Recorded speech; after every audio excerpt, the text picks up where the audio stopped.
Elvis Presley had a steamy affair with Ann-Margret, his co-star from Viva Las Vegas, but it eventually turned into something much more than just a fling. Before they ultimately split, the king opened up to Ann-Margret more than he did his real partner, Priscilla Presley.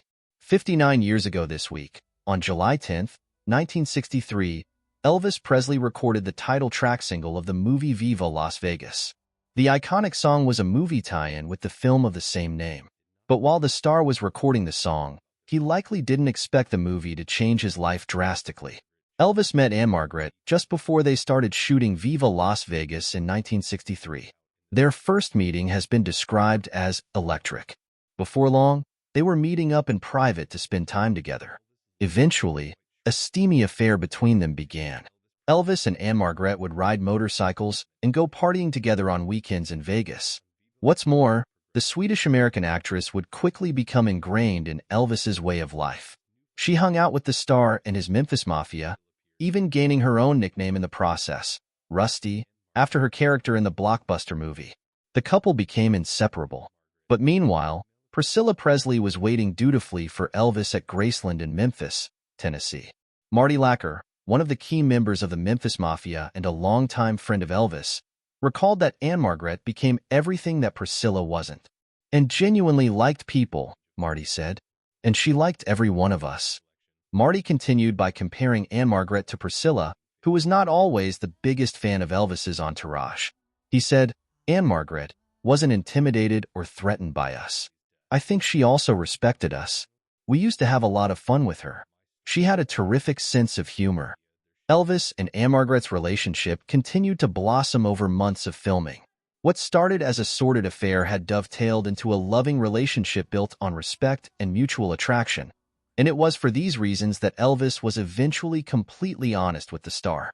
Ann-Margret opened up about this love-filled relationship in her own words in her 1994 memoir My Story. Ann-Margret wrote, I knew I'd crossed into a certain uncharted territory when Elvis asked to be alone with me, but later the frequency with which it happened made me happy. She added, it meant Elvis truly trusted me. The king trusted her enough to open up to her about things he had never told anyone else before. He told her about what he longed for in the future. Like everyone else, Elvis had dreams and desires, she wrote. Hopes and hurts, wants and weaknesses.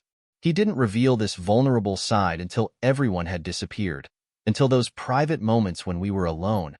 After darkness had blanketed the city and we'd parked somewhere up in the hills and could look down upon the sprawl of LA or up at the stars. Years later, Ann-Margret was asked about what she thought of Priscilla waiting for Elvis back at home.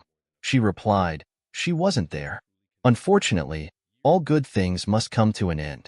Elvis and Ann-Margret were forced to split after a year of seeing one another. The straw that broke the camel's back came when Ann-Margret was misquoted in talking about being engaged to Elvis. This report was spotted by Priscilla, who was furious about the king's infidelity.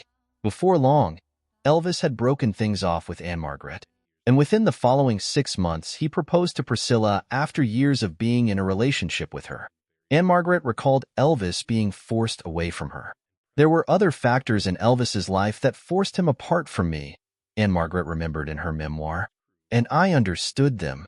She added, Elvis had always been honest with me, but still it was a confusing situation.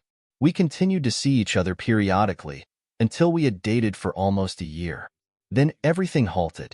We knew the relationship had to end, that Elvis had to fulfill his commitment. Sick. Shortly thereafter, on May 1st, 1967, Elvis and Priscilla were married in Las Vegas. 1 week later, on May 8th, 1967, Ann-Margret married her partner Roger Smith. Please subscribe, like and hit the notification button for more videos.